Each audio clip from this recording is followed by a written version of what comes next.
श्री कृष्ण पूरा 12वां अध्याय। श्री कृष्ण 12वां अध्याय अर्जुन को श्री कृष्ण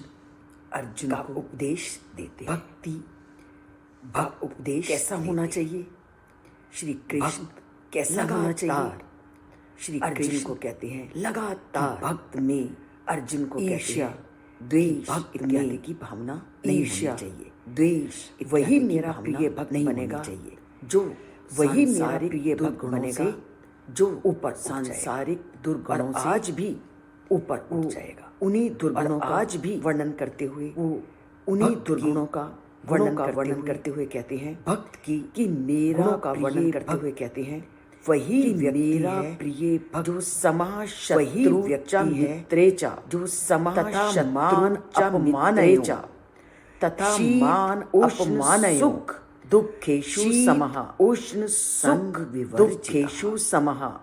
संग कि मेरा प्रिय मित्र वही है कि मेरा प्रिय मित्र वही है।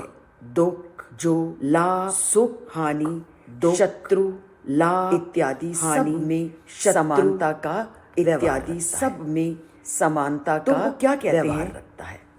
कि संसार में क्या कहते हैं जब हम देखते हैं कि संसार में मेरे साथ जब हम देखते हैं अच्छा व्यवहार कि इसने मेरे साथ तो हमारे अच्छा व्यवहार स्वाभाविक रूप से उस हमारे मन में शत्रुता स्वाभाविक रूप से उसके प्रति शत्रुता का भाव तो आ जाता है। श्री कृष्ण कहते हैं कि कोई तुम्हारे साथ श्री कृष्ण कितना भी बुरा क्यों ना करे तुम्हारे साथ परंतु कितना भी बुरा क्यों ना करे उसके साथ वैसा ही व्यवहार करना है उसके साथ वैसा ही व्यवहार करना है जैसा तो तुमने शत्रु और मित्र में कभी कोई तुमने शत्रु और मित्र में तुम्हें शत्रु और मित्र को नहीं रखना तुम्हें शत्रु और मित्र को एक समान और इसके समझना है। बहुत से उदाहरण और इसके प्राचीन ग्रंथों में से उदाहरण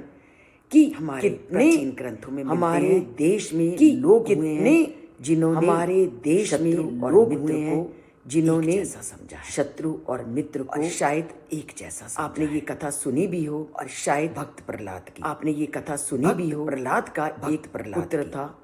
भक्त प्रहलाद का एक पुत्र था गुरु का पुत्र था सुधन्वा और एक उनके गुरु प्रहलाद का पुत्र सुधन्वा और सुधन्वा के प्रहलाद का बीच में एक और सुधन्वा के बीच में मैं श्रेष्ठ हूँ लेकर मैं श्रेष्ठ हूँ लेकर वाद विवाद। प्रहलाद का पुत्र विरोचन कहता है कि मैं श्रेष्ठ प्रहलाद का पुत्र प्रहलाद विरोचन कहता है कि मैं श्रेष्ठ पुत्र सुधन्वा प्रहलाद की मैं श्रेष्ठ हूँ का पुत्र सुधन्वा कहता है कि दोनों में जब वाद विवाद बहुत बढ़ गया अब तो दोनों में जब वाद विवाद बहुत बढ़ गया समस्या को सुलझाने के लिए आपस में अपनी समस्या को सुलझाने के लिए हम में से श्रेष्ठ है कि जो रहेगा दूसरा हम में से श्रेष्ठ है वो रहेगा दूसरा तो सुधन्वा और ने विरोचन से कहा इसका निर्णय कौन करेगा? सुधन्वा और ने विरोचन से कहा इसका निर्णय कौन करेगा? इसका निर्णय हमारे विरोचन ने राजा हैं वो करेंगे इसका निर्णय दोनों हमारे पिता राजा हैं वो करेंगे। प्रहलाद ने कहा प्रहलाद की सुधन्वा तुमसे प्रहलाद ने कहा वो मेरे गुरु का की पुत्र सुधन्वा तुमसे श्रेष्ठ है कि वो मेरे गुरु का पुत्र को उन्होंने मृत्युदंड और फांसी की अपने सजा को उन्होंने मृत्युदंड घोषित कर दिया। फांसी की सजा या मृत्यु में ही घोषित कर सुधन्वा ने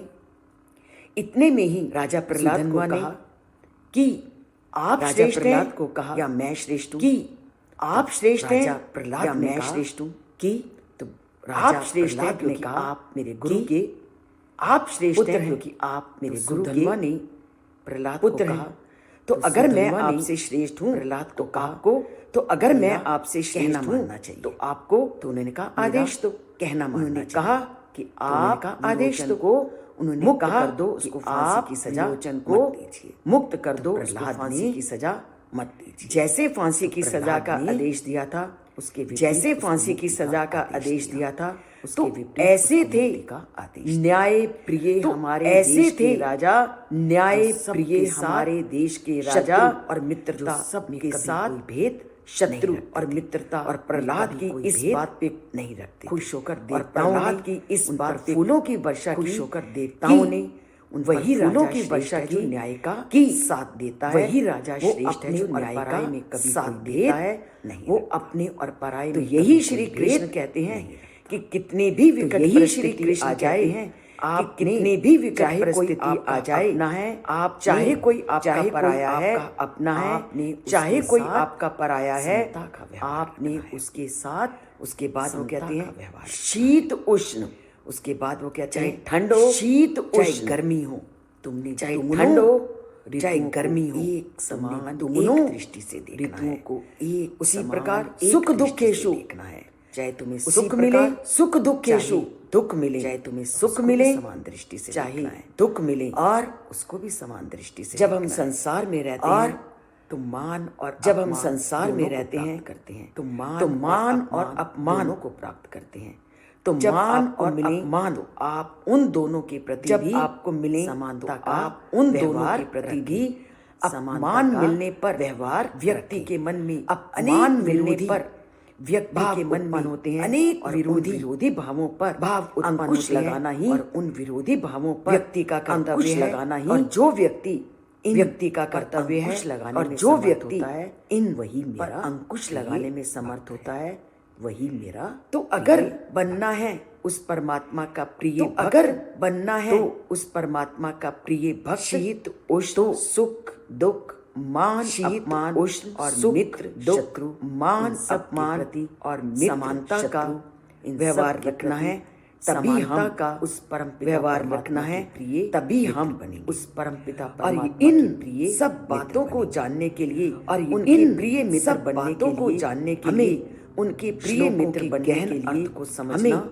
बहुत जरूरी है, गहन अर्थ क्योंकि इसके बिना बहुत जरूरी है जीवन में आने वाली विपरीत स्थितियों को हम जीवन में आने वाले नहीं कर पाते, चाहे हम जानते हैं सहन नहीं कर पाते का, चाहे हम जानते हैं नहीं क्योंकि प्रतिदिन सुनने का तो सुनते हैं कुछ अन्य ही। गीता के श्लोकों को चैनल को सब्सक्राइब करके, गीता के श्लोकों को चैनल को सब्सक्राइब करके बोलकर जय श्री कृष्ण करिए। चैनल को सब्सक्राइब अगर नहीं किया करिए, एक ही बार सब्सक्राइब अगर नहीं किया है, एक ही बार के बाद सब्सक्राइब का बटन दबाना है, आवश्यकता उसके बाद और लाइक दबाने की आवश्यकता और कमेंट्स आप पर लाइक करते हैं। जय और कमेंट्स आप रोज दे श्री कृष्ण। जय श्री कृष्ण। पूरा 12वां अध्याय